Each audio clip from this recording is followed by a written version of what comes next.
আর আজকে সন্দেশখালীতে তৃণমূলের প্রতিনিধি দল মন্ত্রী পার্থ ভৌমিক, অন্যদিকে নারায়ণ গোস্বামী তারা গেলেন সন্দেশখালীর একটি জায়গায় এবং 18ই ফেব্রুয়ারি রবিবার জনসভা হবে এই সন্দেশখালীতে।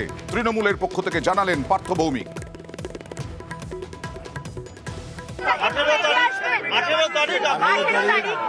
আমরা সন্দেশখালী গ্রামের মানুষদের সাথে কথা বলি। সন্দেশখালীর মানুষ আমাদের সাথে আছে। এটা শুভেন্দু বাবুর সাথে সুকান্ত বাবুর প্রতিযোগিতা।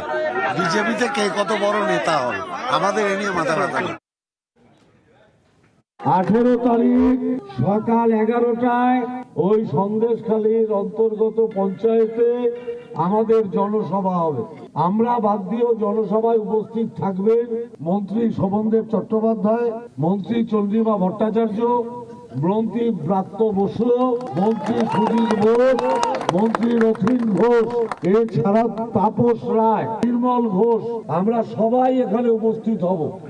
আপনারা প্রত্যেকে ওখানে আসুন, অংশগ্রহণ করুন এবং সারা বাংলার মানুষকে আমরা যাতে দেখিয়ে দিতে পারি যে মিথ্যে প্রচার সিপিএম এবং বিজেপি করছে সেটা আসলে মাটির কথা নয়।